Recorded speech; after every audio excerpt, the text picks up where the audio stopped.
अस्सलामुअलैकुम रहमतुल्लाहि व बरकातुहू। मोहतरम सामिन व हाज़रीन, रमज़ानुल मुबारक के इस मुक़द्दस महीने में तकरीबन हर कोई सहरी के वक्त में बेदार होते हैं, है ना।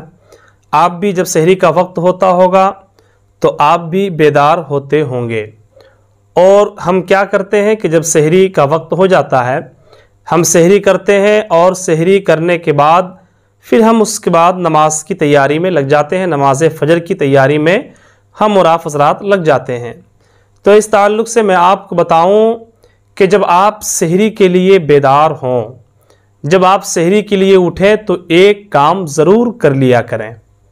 वो काम क्या है मैं भी बताऊंगा, लेकिन इससे पहले अगर आपने अभी तक हमारे इस चैनल को सब्सक्राइब नहीं किया है तो चैनल को ज़रूर सब्सक्राइब कर लें, ताकि जब भी मैं इस तरह की वीडियो लेकर के आऊँ तो सबसे पहले इसका नोटिफिकेशन आपके मोबाइल तक पहुंच जाए।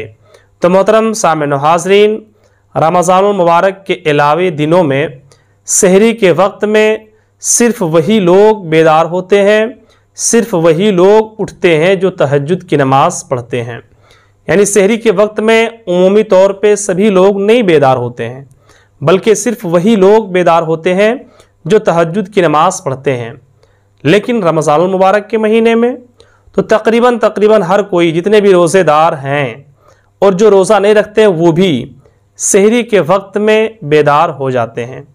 और जो सहरी करने का वक्त होता है वो रात का बिल्कुल पिछला पहर होता है, और उस वक्त रब की रहमत आसमाने दुनिया पर नाजिल होकर के बंदों से पुकार पुकार के कहता है कि है कोई मेरा ऐसा बंदा जो परेशान हो, मुझसे अपनी परेशानी दूर करने के लिए दुआ करे तो मैं उसकी परेशानी को दूर कर दूंगा। है कोई ऐसा मेरा बंदा जो मुझसे रिज़्क़ का मुतालबा करे, मैं उसे रोज़ी दे दूंगा।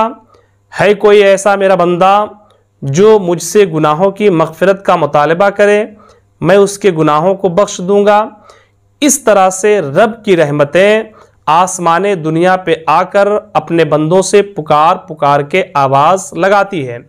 और ये रहमत जो है, रब की रहमत जब ये आवाज़ लगाती है, और अगर हम उस पिछला पहर में जब सहरी के लिए बेदार हों तो अगर हम एक काम कर लें, हम तो बेदार होते ही हैं, तो अगर हम वज़ू बना करके सिर्फ़ 5 से 10 मिनट के अंदर अगर हम 4 रकत नमाज तहज्जुद अदा कर लेंगे और नमाज तहज्जुद के बाद अगर हम रब की बारगाह में रिज़्क़ का मुतालबा करेंगे तो रब तबारक व तआला हमें रोज़ी भी अता फरमाएगा।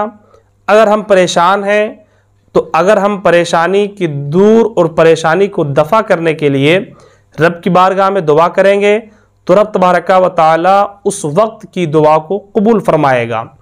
तो इसलिए जब हम सहरी करने के लिए बेदार हों तो हमें ये एक काम भी कर लेना चाहिए कि 5 से 10 मिनट का वक्त निकाल करके हम नमाज तहज्जुद भी अदा कर ही लें, क्योंकि जो सहरी का वक्त होता है वही नमाज तहज्जुद का भी वक्त हुआ करता है।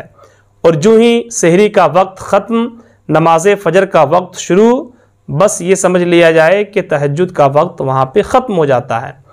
इसलिए जब हम सहरी करने के लिए उठें तो ये एक काम ज़रूर कर लें, कम से कम 4 रकत 2-2 रकत करके अगर हम नमाज तहज्जुद पढ़ लेंगे और रब की बारगाह में फिर उसके बाद हम जब दुआ करेंगे तो रब की रहमत आसमाने दुनिया पे हुआ करती है उस वक्त, तो अल्लाह रब्बुल इज़्ज़त हमारी दुआओं को कबूल फरमाएगा। इसलिए जब हम सहरी करने के लिए बेदार हों, जब हम सहरी करने के लिए उठें तो ये एक काम हमें ज़रूर करना चाहिए। मोहतरम सामिन व हाज़रीन, हमें उम्मीद है कि आप मेरी बातों को समझ गए होंगे। अस्सलामु अलैकुम रहमतुल्लाहि व बरकातुहू।